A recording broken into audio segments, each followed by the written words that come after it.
What's a good movie without a little romance? But when you have characters simping, it's a big turnoff. Ugh. And I don't mean characters being cute around their crush, I mean straight up beta male behavior. Let's look at the biggest simps across different animated studios. You'll be surprised at how many there are and how much they've done for girls who don't care about them. You'd be embarrassed if you were caught simping, wouldn't you? So hit that subscribe button. Starting our list is a very, very big simp, Hal Stewart from Megamind. From the very first moment we get introduced to him, we see just how down bad he is for Roxanne. If I were Metro Man, Megamind wouldn't be kidnapping you all the time.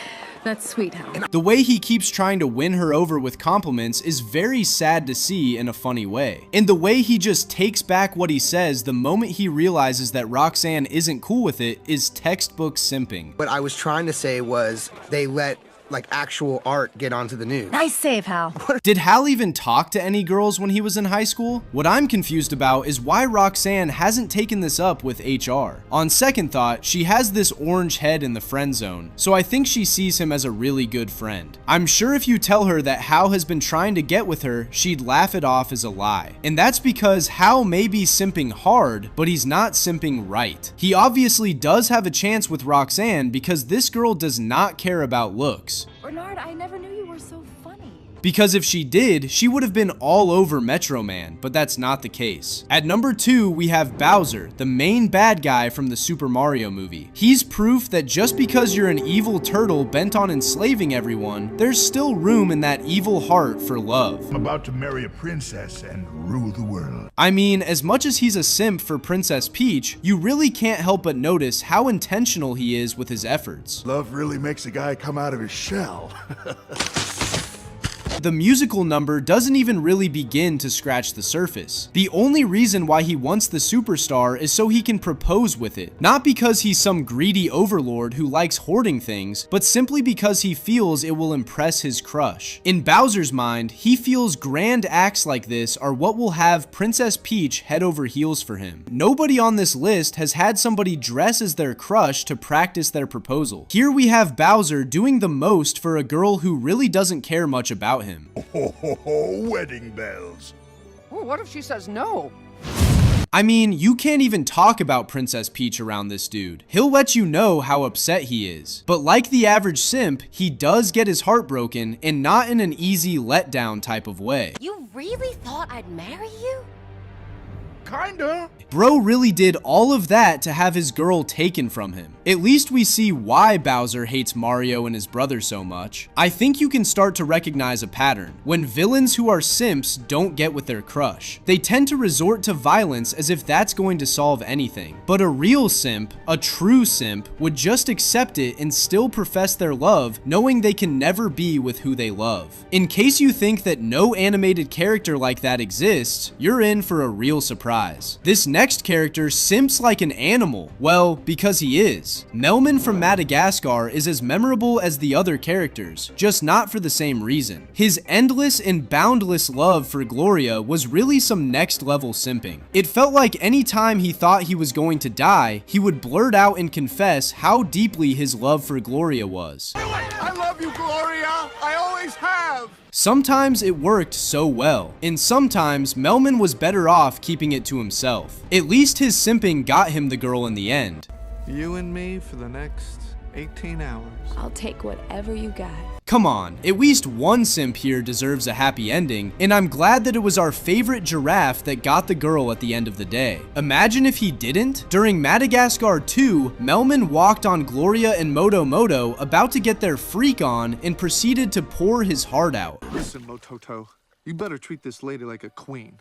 Part of him was sad that Gloria wasn't with him, although he accepted the fact that Gloria had made her choice and it was somebody else. I mean, as sorry as I was for Melman, come on. He's like Pete Davidson as an animal if he wasn't funny. And Moto Moto is like Idris Elba if he were an animal. Need I remind you that Idris Elba was once the sexiest man in the world? As much as he did get the girl, seeing him throw his self-respect away so many times was really hard to watch. You'd think a guy who spends his days harvesting ice and hanging out with a reindeer would have a heart of stone, but Kristoff in Frozen 2 is out here proving that you can be a rugged mountain man and still be an absolute disaster for a girl. In the first movie, Kristoff was actually pretty chill, but in the sequel, my man has one goal, and it's propose to Anna.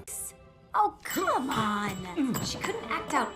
That's it. That's the entire mission. While Elsa is out there hearing mysterious voices and discovering that her parents' death was even darker than we thought, Kristoff is busy failing a game of charades because he's trying to turn a handshake clue into a romantic proposal. The level of down bad we see here is honestly a little painful to watch. He tries to set up a grand romantic gesture in a gazebo with a bunch of reindeer, but he's so preoccupied with getting the words right that he completely misses the fact that the literal spirits of nature are currently tearing the city apart. The town is being evacuated, and my man is still checking if the ring is in his pocket. But the peak simp moment, the absolute gold medal of main character syndrome, is his 80s style power ballad, Lost in the Woods.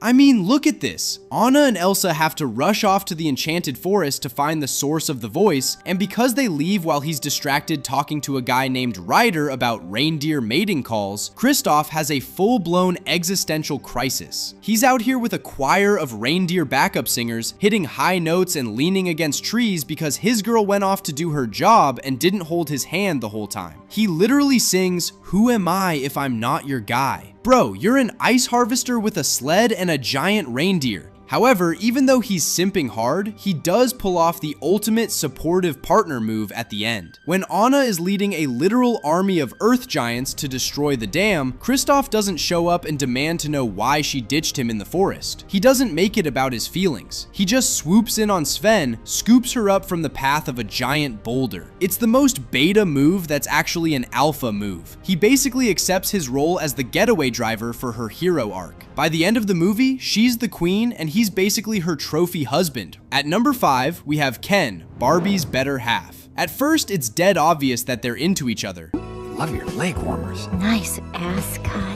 Come on, Ken. I mean, putting a male and female Barbie doll in the same space and not expecting a Shakespeare play is hilarious work. At first, you wouldn't really tag what Ken was doing as simping because it looked like they were really into each other like that. But I mean, we later learn how much of a tough guy Ken tries to be. Lotso has a mafia, and Ken is one of the high-ranking mob leaders. When he has to make a choice between his team and Barbie, he does what any man with self-worth would do. He throws Barbie in with her friends. Barbie, wait! Don't touch me.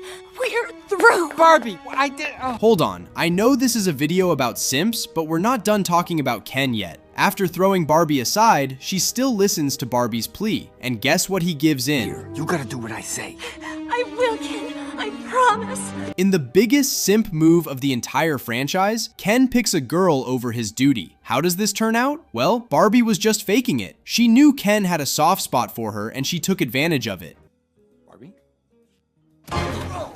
No more games, Ken. Ken, being the fool he was, couldn't see through this. You literally have her friends in captivity. How could you possibly think she was being honest when she was crying about being with you? Only a true simp would fall for this, and if you ask me, Ken really deserved to be stripped down to his underwear for that. What's funny about our number 1 simp is that he's a robot, and he shows that sometimes simping really does pay, and it can even have a girl simping back. For Wall-E, it was love at first sight when Eve came to Earth. I mean, he had been alone for possibly more than half a millennium since he had seen any being, organic or robotic. With Eve's slick designs, if Wall-E didn't feel flustered, something would have been wrong with his programming. With a new love interest, what does he do? He gives Eve the full Earth experience by showing her around. But hold on a second, wasn't Eve trying to take off Wall-E's head at first? Eve is deadly and dangerous, but Wall-E is such a simp, he really doesn't mind. Guess robots really don't register red flags. You can just tell this little robot was trying his best to get on her good side. However, Wall-E might have shown her too much, because when he shows Eve a plant, Eve takes it and goes into stasis. Having your crush ghost you like that is enough to give up on her, but not the simp in Wall-E. He takes care of her and stays by her side until she wakes up. And when they're on the Axiom together, he never wants to leave Eve's side. And every chance he gets, he's trying to protect her.